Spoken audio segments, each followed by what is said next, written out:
ಯಾವುದೇ ಒಂದು ಏನು ಸರ್ವಿಸೋ ಇಲ್ಲ ವ್ಯಾಪಾರ ಮಾಡಬೇಕಾದ್ರೆ ಅದಕ್ಕೊಂದು ಮುದ್ರೆ ಅಂತ ಇರಬೇಕು.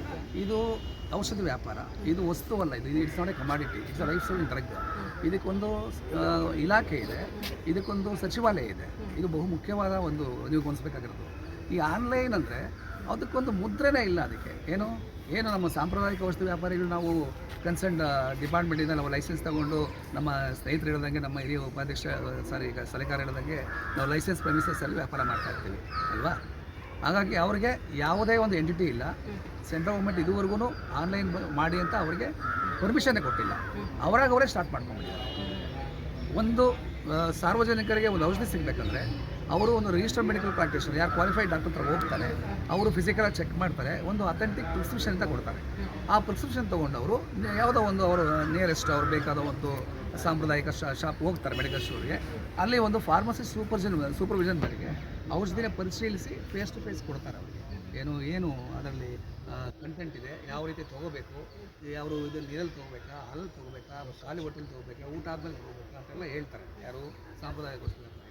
ಈಗ ಇವರು ಏನು ಮಾಡ್ತಾ ಇದ್ದಾರೆ ಆನ್ಲೈನ್ ಫಾರ್ಮಸಿಯವರು, ಅವ್ರಿಗೆ ಇನ್ನೂ ಅವರಿಗೆ ಸರ್ಕಾರ ಯಾವುದೇ ಮಾನ್ಯತೆ ಕೊಟ್ಟಿಲ್ಲ. ಆದರೂ ಸಹ ಅನಧಿಕೃತವಾಗಿ ಆದರೆ ಎಲ್ಲೋ ಒಂದು ಕಡೆ ಸರ್ ಜನಸಾಮಾನ್ಯರಿಗೆ ಡಿಸ್ಕೌಂಟ್ ಸಿಗ್ತಾ ಇದೆ ಆನ್ಲೈನಲ್ಲಿ ಅಂತ ಹೇಳ್ಕೊಂಡು ಮನೆಯಲ್ಲಿ ಕೂತ್ಕೊಂಡು ಆ ಡಾಕ್ಟರ್ ಹತ್ರ ಹೋಗಿ ತದನಂತರ ಅವರು ಕೊಡುವಂಥ ಪ್ರಿಸ್ಕ್ರಿಪ್ಷನ್ ಆಧಾರದ ಮೇರೆಗೆ ಒಂದು ಆರ್ಡರ್ ಮಾಡ್ತಾರೆ. ಬಟ್ ಈ ಡಿಸ್ಕೌಂಟ್ ಸಿಗುತ್ತೆ ಅನ್ನೋ ಕಾರಣಕ್ಕಾಗಿ ಸೊ ಜನಸಾಮಾನ್ಯರಿಗೆ ಹೇಗೆ ಬದಲಾಗಬೇಕು? ಮೇಡಮ್, ಒಳ್ಳೆ ಕ್ವಶನ್ ಕೇಳಿದ್ರೆ, ರಿಯಾಯಿತಿ ಅನ್ನೋದು ಸಾರ್ವಜನಿಕರಿಗೆ ತುಂಬ ಪ್ರಿಯವಾದ ಒಂದು ವಿಚಾರ.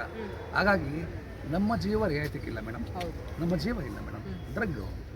ಯಾಕೆಂದರೆ ನಮಗೆ ಯಾವುದೋ ಒಂದು 50% ಡಿಸ್ಕೌಂಟ್ ಕೊಡ್ತಾರೆ, ಯಾವುದೋ ತಿಂದು ನಾವು ನಮ್ಮ ಜೀವನ ಕಳ್ಕೊಳ್ಳೋಂಥ ಒಂದು ಇದಾಗುತ್ತಲ್ಲ ಮೇಡಮ್.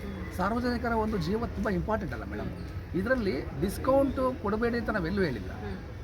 ಅವರ ಒಂದು ಏನು ಮಾರ್ಜಿನ್ ಇಟ್ಕೊಂಡು ಗ್ರಾಹಕರಿಗೆ ಅವರು 4 ಗೋಡೆ ಮಧ್ಯೆ ಅವರು 4 ವಾಲ್ಸಲ್ಲಿ ಅವರು ಏನೋ ಮಾಡ್ಕೊಳ್ಳಿ. ಆದರೆ ಸರ್ಕಾರ ನಿಗದಿ ಮಾಡಿದೆ, ನಮ್ಮ national pharmaceutical pricing authority NPP ಅಂತಿದೆ, ಅದು ಒಂದು ನಮಗೆ ಒಂದು ಪ್ರೈಸ್ ಫಿಕ್ಸ್ ಮಾಡಿದೆ.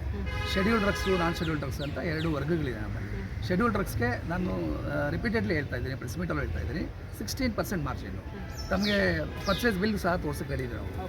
ನಾನ್ ಶೆಡ್ಯೂಲ್ಗೆ 20% ಇರುತ್ತೆ. ನಮಗೆ ಆಗ ಲೆಕ್ಕ ಹಾಕೊಳ್ಳಿ, ಸಾಂಪ್ರದಾಯಿಕ ಔಷಧಿ ವ್ಯಾಪಾರ ಸಿಗೋದೇ 16 and 20 ಆವ್ರೇಜ್ ಎಷ್ಟು ಸಿಕ್ಬಿಟ್ಟು ನಮಗೆ, ಅದು ಎಲ್ಲ ಅರ್ಧ ಆವ್ರೇಜ್ ಹೇಳಿ ನೀವೇ ಅಷ್ಟು ಎಷ್ಟು ಸಿಗ್ಬೋದು. ಅದರಲ್ಲಿ ನಮ್ಮ ಒಂದು ಖರ್ಚು ಇದು 30 ವರ್ಷಕ್ಕೆ ಮೊದಲು ಫಿಕ್ಸ್ ಆಗಿರುವಂಥದ್ದು. ಈಗ ಬದಲಾದ ಕಾಲಘಟ್ಟದಲ್ಲಿ ಎಲ್ಲ ಜಾಸ್ತಿ ಆಗಿದೆ. ಒಬ್ಬ ಹುಡುಗನ ಏನು ಇಟ್ಕೊಂಡಿರ್ತೀವಿ ನಾವು ಹೆಲ್ಪರ್ಗೆ, ಅವನು ಸ್ಯಾಲ್ರಿ ಜಾಸ್ತಿ ಆಗಿರುತ್ತೆ, ಕರೆಂಟ್ ಬಿಲ್ ಜಾಸ್ತಿ ಆಗಿರುತ್ತೆ, ನೋಡ್ತಾ ಇದ್ದೀವಿ. ಆಮೇಲೆ ರೈಂಟು ಜಾಸ್ತಿ ಆಗಿದೆ. ಈಗ ನಾವು ಅದೇ ಮಾರ್ಜಿನಲ್ಲೇ ನಾವು ಸಂಸಾರ ನಡೆಸಬೇಕಾಗಿದೆ. ಮೋರವರು ನಮ್ಮ ಒಂದು ಸಾಂಪ್ರದಾಯಿಕ ಔಷಧ ವ್ಯಾಪಾರಿಗಳಿಗೆ ಈ ಒಂದು ವೃತ್ತಿ ಬಿಟ್ಟು ಬೇರೆ ಯಾವುದೂ ಗೊತ್ತಿಲ್ಲ. ಇದ್ರ ಮೇಲೆ ಡಿಪೆಂಡ್ ಆಗಿದ್ದೀವಿ. ನಮ್ಮ ಒಂದು ಜೀವನಕ್ಕೋಸ್ಕರ ಇದನ್ನು ನಾವು ಮಾಡ್ಕೊಂಡಿದ್ದೀವಿ. ಈಗ ಇವರು ಅಧಿಕೃತವಾಗಿ ಆನ್ಲೈನ್ ಫಾರ್ಮಸಿಗಳಿಗೆ ಮುದ್ರೆ ಇಲ್ಲ. ಆದರೂ ಈ ಸ್ವಾತಂತ್ರ್ಯಾನಂತರ ಬಂದು ಇವರೆಲ್ಲ ಬೇರೆ ಬಿಟ್ಟಿದ್ದಾರೆ. ಇವ್ರನ್ನೆಲ್ಲ ಮುಗಿಸ್ಬಿಟ್ಟು ನಾವು ಇವಾಗ ಏನೋ ಒಂದು ಹೆಚ್ಚಿನ ಒಂದು ರಿಯಾಯಿತಿ ಒಂದು ಆಫರ್ ಮಾಡಿ ಸಾರ್ವಜನಿಕರು ನಾವು ಅಟ್ರಾಕ್ಟ್ ಮಾಡಿ ಇವರು ಹೋದ್ಮೇಲೆ ನಾವು ನಮ್ಮ ಒಂದು ವರ್ಷ ತೋರಿಸೋಣ ಅನ್ನೋ ಉದ್ದೇಶ ಅವ್ರಿಗಿರ್ಬೋದು. ನಾವು ಇಲ್ಲ ಅಂದಮೇಲೆ ಅವರು ಡೈರೆಕ್ಟ್ ಮಾಡ್ಬೋದು, ನಾವು ಇಲ್ಲ ಇಷ್ಟೇ ಕೊಡೋದು ಅಂತ. ನಮ್ಮ ಒಂದು ಏನು ಇದು ಪಾತ್ರ, ನಮ್ಮ ಒಂದು ಜವಾಬ್ದಾರಿಯುತ ರಾಜಸಂಸ್ಥೆ ಆಗಿ ನಮ್ಮ ಒಂದು ಸಾಂಪ್ರದಾಯಿಕ ಔಷಧಿ ವ್ಯಾಪಾರಿಗಳು ಉಳಿಸ್ಕೋಬೇಕಾಗಿದೆ. ಆ ನಿಟ್ಟಿನಲ್ಲಿ ನಾವು ಹೋರಾಟ ಮಾಡ್ತಾಯಿದ್ದೀವಿ. ಅದೇ ರೀತಿ ಏನು ಆನ್ಲೈನ್ ಫಾರ್ಮಸಿಯವರು ಡಿಸ್ಕೌಂಟ್ ತೋರಿಸಿ ಬೋರ್ಡೆಲ್ಲ ಹಾಕಿ ಅಟ್ರಾಕ್ಟ್ ಮಾಡಿ ಸೋಷಿಯಲ್ ಮೀಡಿಯಾದಲ್ಲಿ 6% ಡಿಸ್ಕೌಂಟ್ ಕೊಟ್ಟು ಏನೋ ಮಾಡ್ತೀವಿ ಅಂತ ಯಾವುದ್ಯಾವುದೋ ಡ್ರಗ್ಸ್ನ ಅವರು ಸರಬರಾಜು ಮಾಡಿ ಸಾರ್ವಜನಿಕರ ಒಂದು ಆರೋಗ್ಯಕ್ಕೆ ಕುತ್ತು ತರುವಂಥ ಸಂಭವವೇ ಜಾಸ್ತಿ.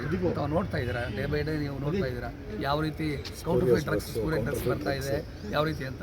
ಅದರಲ್ಲೂ ನಮ್ಮ ಇಲಾಖೆ ಅಂತೂ ಕ್ರಿಯಾಶೀಲವಾಗಿ ಕೆಲಸ ಮಾಡ್ತಾ ಇದೆ. ನಮ್ಮ food safety and drug administration ಆದಮೇಲೆ ನಮ್ಮ ಇಲಾಖೆಗೆ ಆಯುಕ್ತರಾಗಿ ಶ್ರೀನಿವಾಸ್ ಸರ್ ಬಂದಮೇಲೆ ಹಿಂದೆಂದೂ ಕಾಣದಂಥ ಬದಲಾವಣೆಗಳನ್ನ ನಮ್ಮ ಆಯುಕ್ತರು ಮಾಡ್ತಿದ್ದಾರೆ.